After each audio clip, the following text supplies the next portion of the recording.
Silence. At first glance, it feels like nothing at all. A pause, an emptiness, a gap where words should be. Yet in the right moment, silence can be sharper than a sword, ever than 1,000 accusations, and more unsettling than the loudest shout. Imagine someone throwing insults your way, expecting you to fire back. Imagine someone baiting you into an argument, sure that they can drag you down into the mud. But instead of giving them what they want, you offer nothing. No anger, no defense, no explanation, just silence. And in that moment, the entire balance shifts. They are left exposed, and you are left untouchable. This is the kind of power Seneca understood. Living in ancient Rome, he witnessed manipulation, political rivalries, and human vanity in their rawest forms. He knew the games people played, the traps they set with words, and the way anger could consume a person from the inside out. Yet, through it all, Seneca taught that the greatest strength is not found in force, but in self-mastery. And silence, when chosen wisely, is the clearest proof of that mastery. Seneca once wrote, "It is better to conquer our grief than to deceive it." Though he was speaking of sorrow, the principle applies to every emotion. To conquer anger, insult, or humiliation, you cannot drown it out with noise. You conquer it by mastering yourself. You conquer it with silence. Why does silence carry such weight? Because we live in a world of reaction. From the marketplace of ancient Rome to the endless feeds of our modern world, people survive on attention. They thrive on your response, your outrage, your defense. To react is to give them exactly what they want. To stay silent is to strip that power away. It is a refusal to be controlled. Think of silence as a mirror. When you do not react, the person in front of you has nowhere to direct their energy. Their insults echo back to them. Their manipulation falls flat.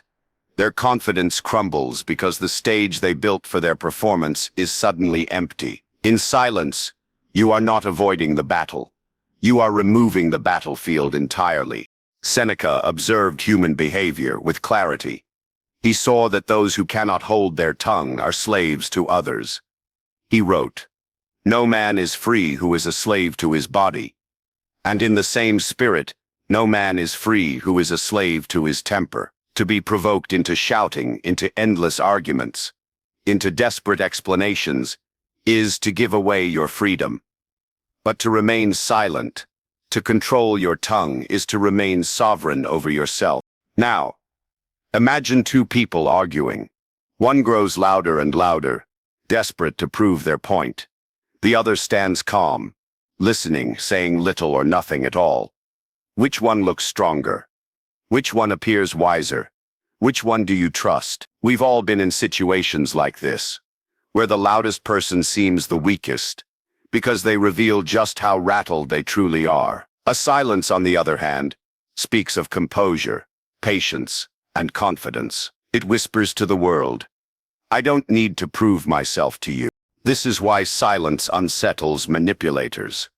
A manipulator relies on pulling you into their web, making you react, drawing you into endless explanations.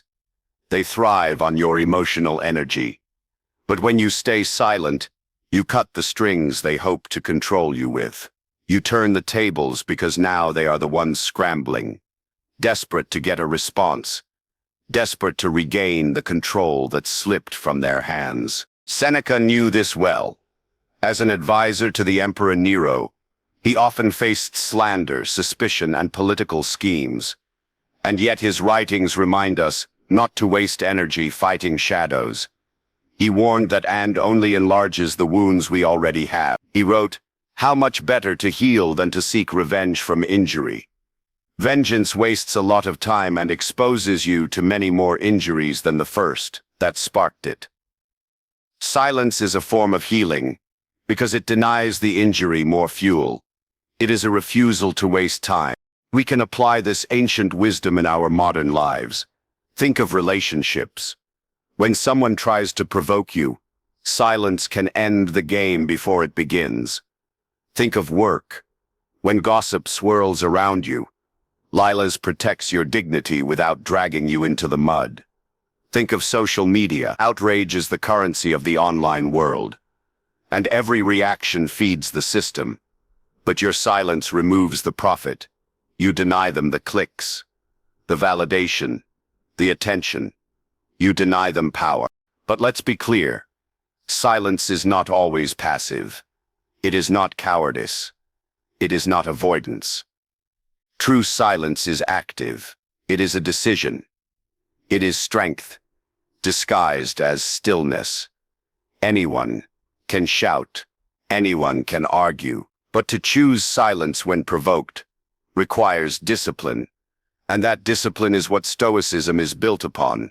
Silence also teaches you about yourself. When you refrain from reacting, you have the chance to observe your own emotions. You feel the surge of anger, the sting of insult, the itch to defend yourself. But instead of releasing it in words, you hold it. You sit with it, and in doing so, you grow stronger. You learn that emotions are temporary waves, not commands you must obey. Seneca emphasized this again and again, that our minds are capable of ruling over our impulses if we train them. This training is the essence of Stoicism. It's not about pretending emotions don't exist. It's about refusing to let them rule you. And silence is one of the simplest, yet most profound exercises in that training. Every time you choose silence over argument, you sharpen your self-mastery. Every time you withhold words that would only waste your energy, you practice stoic discipline. Of course, silence must be balanced with wisdom. There are moments when words are necessary, when injustice must be spoken against, when truth must be defended, when love must be expressed. But most of the conflicts that consume our daily lives are not worthy of our words. They are distractions, traps, and illusions of importance. And in those moments, silence is the greater wisdom. Seneca put it beautifully when he wrote, "We suffer more often in imagination than in reality." Arguments often live more in our minds than in the real world. We imagine what others think of us, what they say behind our backs, how we might defend ourselves, and in doing so we torment ourselves with noise. Silence cuts through that. Silence says, "I will not be a prisoner of my imagination. I will not feed conflicts that live only in shadows." So, when you stay silent, you are not only turning the tables on others, you are turning the tables on your own mind. You are refusing to be enslaved by the constant need to explain, to prove, to win. You are teaching yourself that peace matters more than victory, that composure matters more than being right, that dignity matters more than approval. Now pause for a moment and reflect. How many times have you regretted words you've spoken in anger? How many times have you wished you had said less, not more? Silence, once chosen, cannot be regretted. But words, once spoken, cannot be taken back. This is why silence so often carries more weight. It is clean. It is sharp. It leaves no trail behind. And here is the paradox. Though silence is emptiness, it often says more than words ever could. When someone insults you and you respond with silence, your silence speaks. Your words are beneath me. When someone lies about you and you do not defend yourself, your silence speaks. The truth does not need my defense. When someone tries to drag you into chaos and you remain calm, your silence speaks. I am untouchable. This is how silence turns the tables. It takes the weapon out of your opponent's hand and places it gently back in yours, without you ever lifting a finger. But if silence is so powerful, why do so few people practice it? The answer is simple. Silence is uncomfortable, not just for others, but for ourselves. When we are accused, every fiber in our own demands a defense. When we are insulted, our pride cries out for retaliation. When we are ignored, our ego aches for recognition. To choose silence in these moments feels unnatural, almost impossible. It feels like weakness, and yet, this is exactly why it is strength. Seneca said, "Most powerful is he who has himself in his own power." To remain silent when your emotions beg you to speak is to prove that you command yourself, not your pride, not your anger, not your fear. Few people can do this, which is why silence unsettles them so deeply. Picture this. A manipulator launches a barrage of words at you. They twist, they provoke, they accuse. They are sure you will break. But you don't. You stand calm, quiet, untouchable. Suddenly, they realize that their power was never real. It existed only in your reaction. Without it, they are exposed. Their anger looks foolish. Their words echo hollow, and their control collapses. This is how silence turns the tables. But silence is not only a defense. It is also a teacher. When you stay silent, you not only protect yourself from others, you gain clarity about yourself. In the absence of reaction, you begin to notice your inner world more clearly. You feel the rise of emotion without being carried away by it. You begin to see how often your words are driven, not by wisdom, but by impulse. And in seeing this, you grow. Seneca reminded us that life is short, and we waste much of it on trivial things. He said, "It is not that we have a short time to live, but that we waste much of it." How much of our short life is wasted on arguments that never mattered? How many hours have we thrown away defending our pride to people who never truly cared? Silence saves us from this waste. Silence is time reclaimed, energy preserved, dignity protected.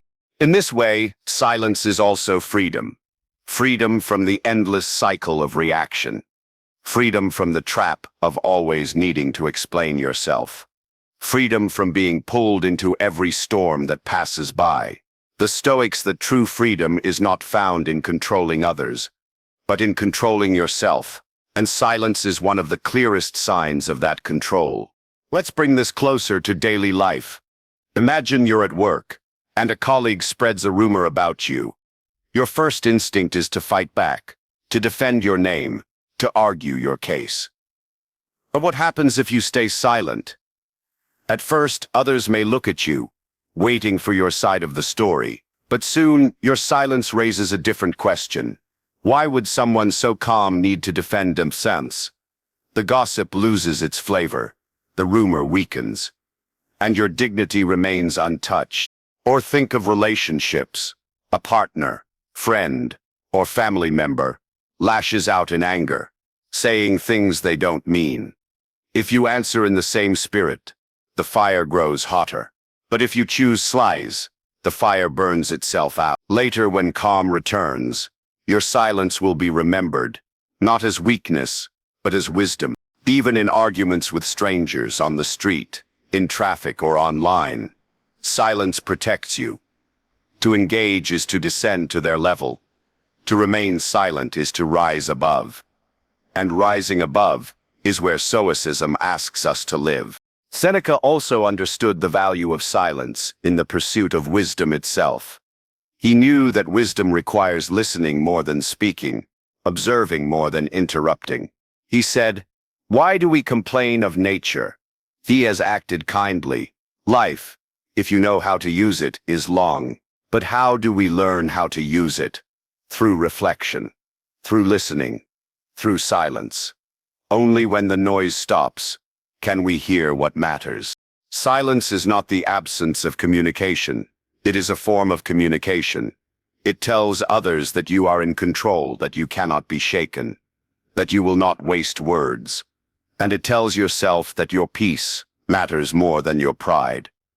This is why silence carries such dignity. It is the language of strength. Now, there are those who will misunderstand your silence.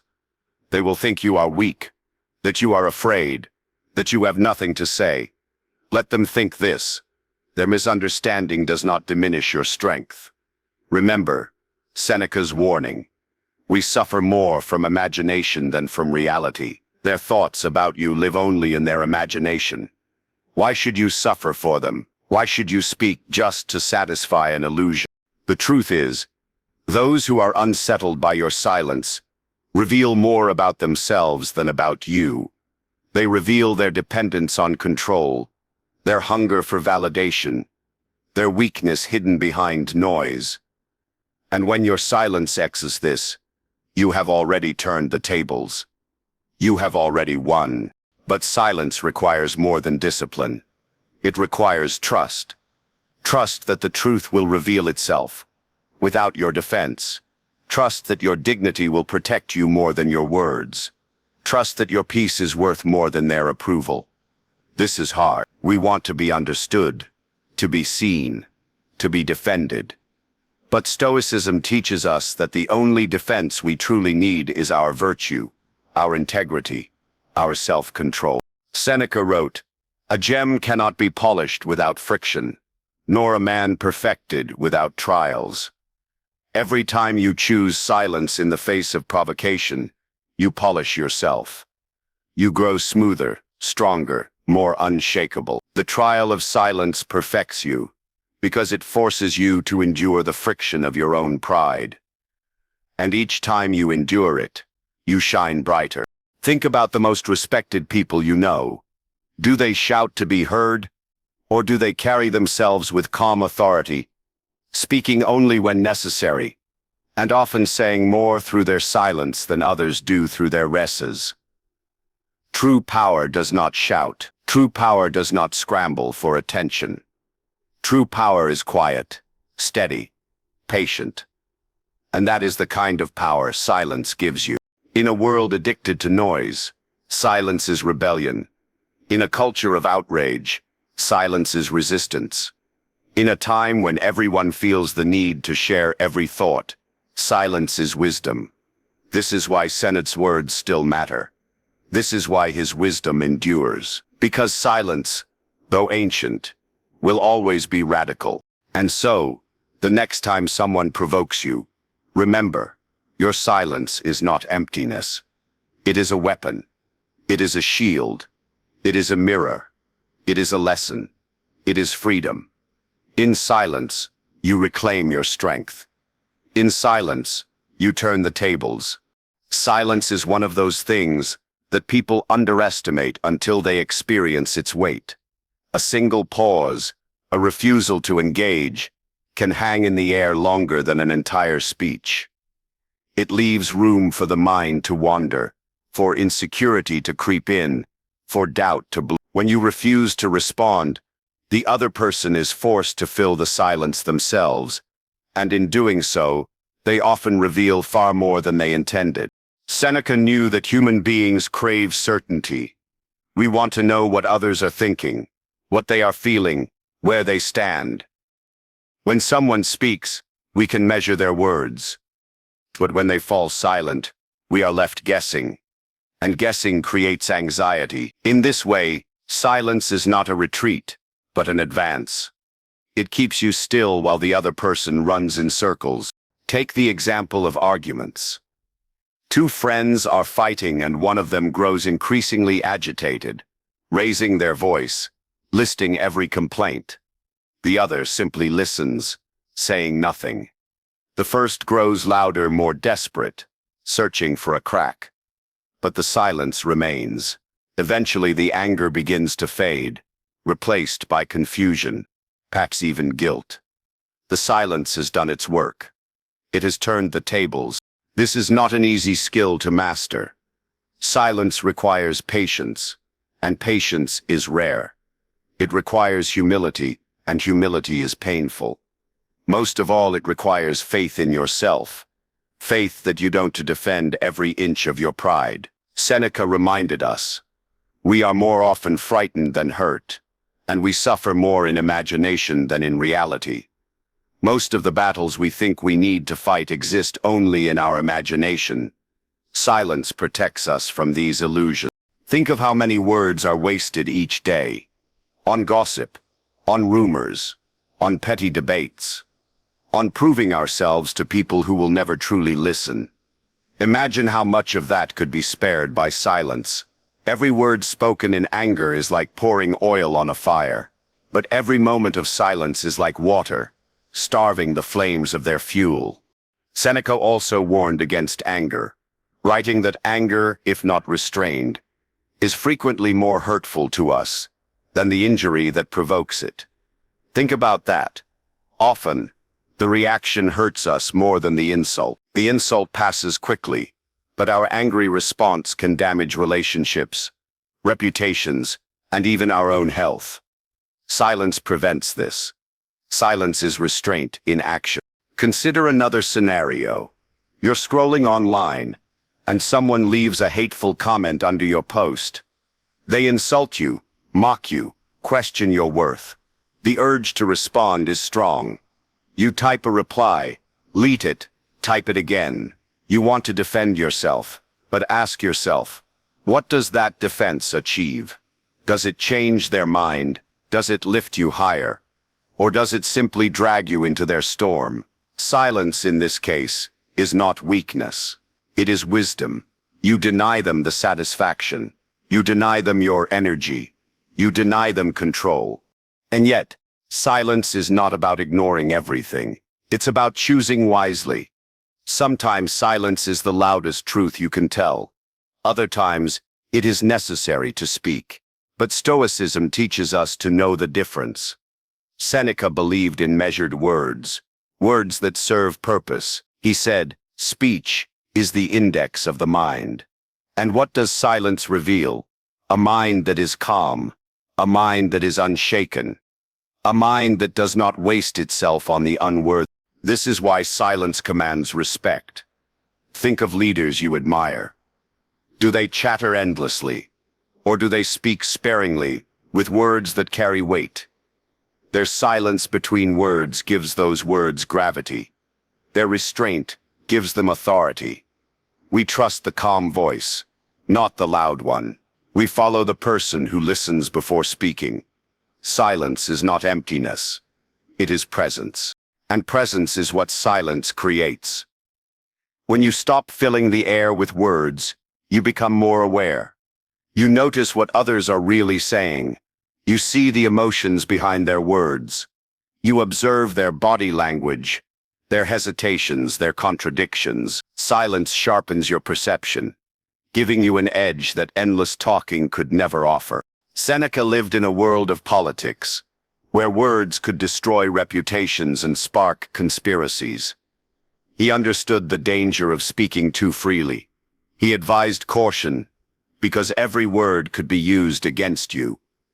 His wisdom still applies today. In our world, where every post, every message, every comment is recorded and remembered, silence is protection. What you do not say cannot be twisted, cannot be used as a weapon, cannot come back to haunt you. And there is another, deeper truth. Silence is not only for others, it is also for you. When you stop talking, when you allow the world to be quiet, you hear yourself more clearly. You hear the voice of reason within you, the calm that words often drown out. You begin to know yourself better, and to know yourself is the foundation of Stoicism. Seneca wrote, "It is not the man who has too little, but the man who craves more that is poor." In the same way, it is not the man who speaks little, but the man who cannot stop speaking, who is truly empty. The craving for constant validation, constant defense, constant chatter, reveals a poverty of spirit. But silence reveals abundance. Silence says, I am enough. I do not need to prove myself with endless words. Let us not pretend this is easy. Silence is a lifelong discipline. Each day, we are tempted to defend ourselves, to retaliate, to prove our worth. Each day, we are baited by arguments, provoked by insults, dragged by distractions. But each time you resist, each time you choose silence, you strengthen your mastery. You sharpen your soul. You step closer to the stoic ideal of calm. And here is the irony. Silence makes your words more powerful. Because when you speak rarely, people listen. When you break your silence, Your words carry the weight of choice. They know you do not speak legal. They know your words are measured. And so, your silence does not make you voiceless. It makes your voice stronger. In the end, silence is not about turning the tables on others alone. It is about turning the tables on yourself. It transforms you from a slave to your emotions into a master of them. It turns you from a prisoner of pride into a guardian of dignity. It frees you from the noise of the world and reconnects you with the wisdom within. So, the next time you feel the urge to speak, to defend, to retaliate, pause. Ask yourself, will my words serve me, or will my silence serve me better? Often, the answer will surprise you. Often, the answer will be silence. There is a reason silence feels so heavy in the air.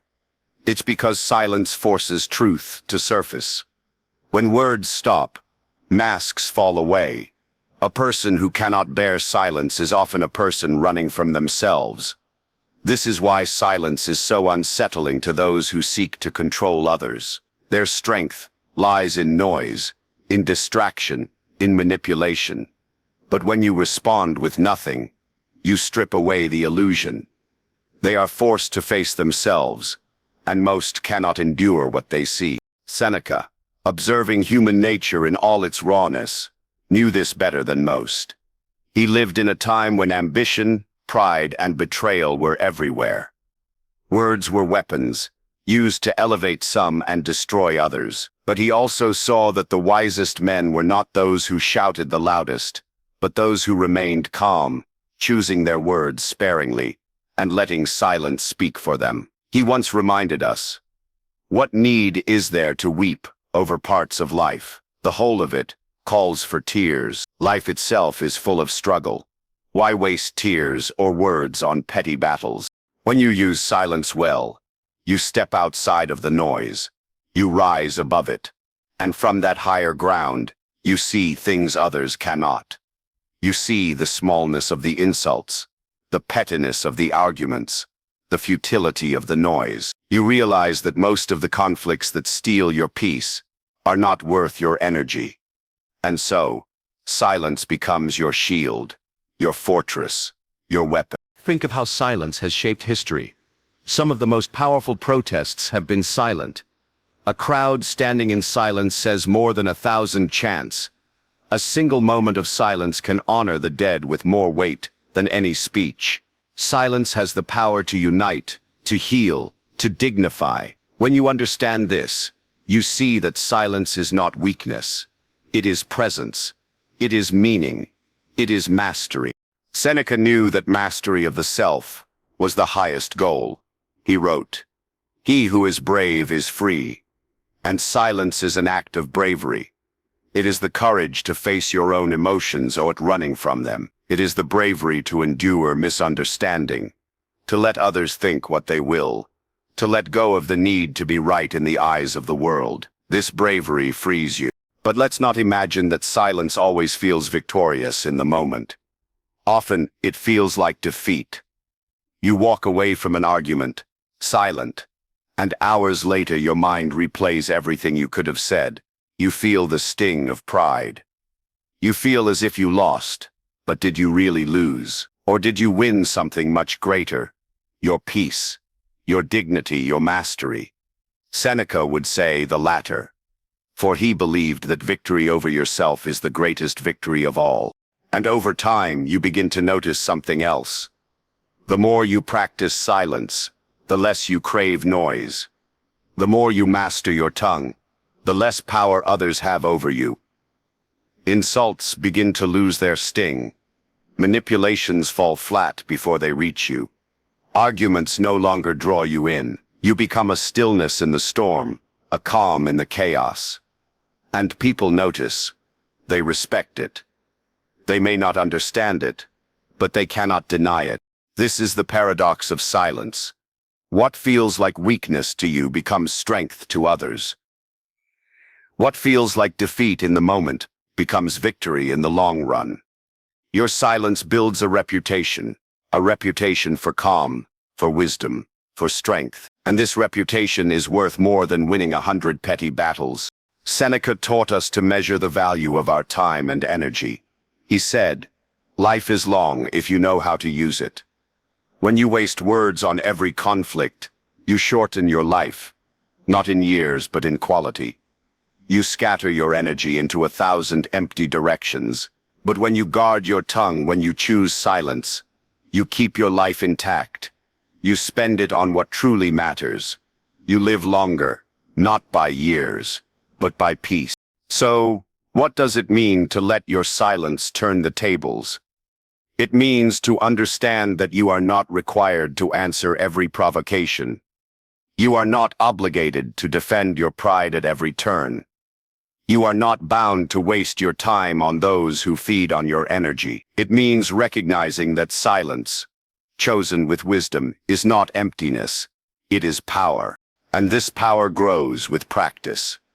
The first time you choose silence, it will sting. The second time, it will ache less. The third time, you will feel a strange calm.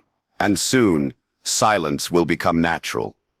It will feel like strength, because it is strength. Each time, you turn the tables, not only on others, but on yourself. You reclaim mastery over your emotions. You prove to yourself that you are in control.